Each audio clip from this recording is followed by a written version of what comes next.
Hello everyone, start करते हैं model set 22। First question है,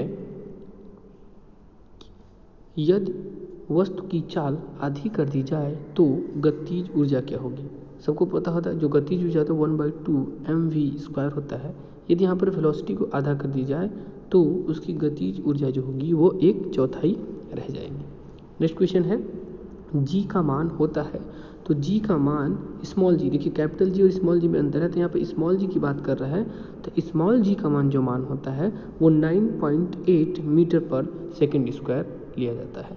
नेक्स्ट क्वेश्चन है कि जी का मान विषुवत रेखा पर होता है, तो ध्यान रखिएगा जी का मान जो विषुवत रेखा पर होता है वो न्यूनतम होता है और अधिकतम कहाँ होता है, वो ध्रुवों पर होता है। तो जी का मान ध्रुवों पर क्या होता है, महत्तम होता है यानी मैक्सिमम होता है, और विषुवत रेखा पे जो होता है वो न्यूनतम होता है।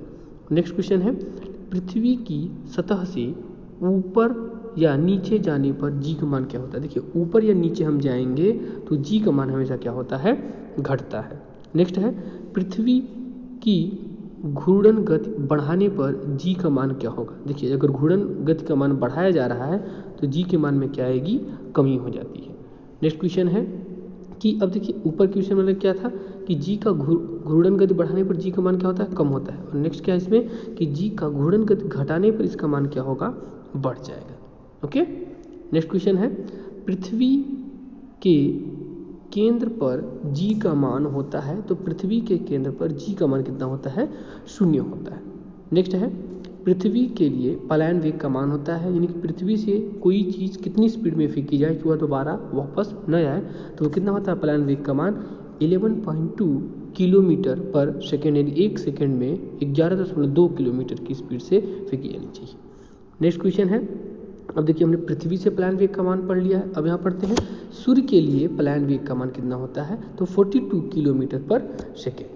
और नेक्स्ट है, चंद्रमा के लिए पलायन वेग का मान तो 2.37 किलोमीटर पर सेकेंड होता है। नेक्स्ट है, पृथ्वी की सतह से ऊपर जाने पर वायुमंडलीय दाब क्या होता है, तो पृथ्वी की सतह से जब हम ऊपर जाते हैं तो वायुमंडलीय दाब क्या होता है, कम होता है। और वायुमंडलीय दाब को मापने के लिए किस इंस्ट्रूमेंट का यूज किया जाता है, नेक्स्ट क्वेश्चन है, तो वायुमंडलीय दाब को मापा जाता है किसकी सहायता से, बैरोमीटर से, बैरोमीटर इंस्ट्रूमेंट की सहायता से वायुमंडलीय दाब को मापा जाता है। नेक्स्ट है कि बैरोमीटर का पाठ्यांक जब अचानक नीचे गिरता है तो क्या होता है, तो बैरोमीटर का जब अचानक नीचे गिरे तो आधी आने की संभावना होती है। और जब नेक्स्ट क्वेश्चन है कि जब बैरोमीटर का पाठ्यांक धीरे धीरे नीचे गिरता है तो किसकी संभावना होती है, वर्षा होने की संभावना होती है।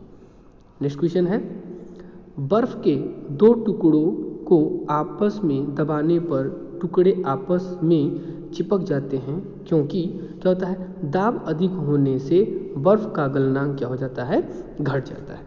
नेक्स्ट क्वेश्चन है कि शुद्ध जल का घनत्व होता है, तो शुद्ध जल का जो घनत्व होता है वो 1 ग्राम पर सेंटीमीटर क्यूब या 10³ ग्राम पर मीटर क्यूब होता है। ओके, नेक्स्ट है, बर्फ का घनत्व होता है, तो बर्फ का घनत्व जो होता है वो कितना है, 0.9 ग्राम पर सेंटीमीटर क्यूब। नेक्स्ट क्वेश्चन है, द्रव का घनत्व अधिक होने पर पृष्ठ तनाव क्या होता है, तो पृष्ठ तनाव क्या होगा, उसका बढ़ जाता है, पृष्ठ तनाव क्या हो जाएगा, बढ़ जाएगा।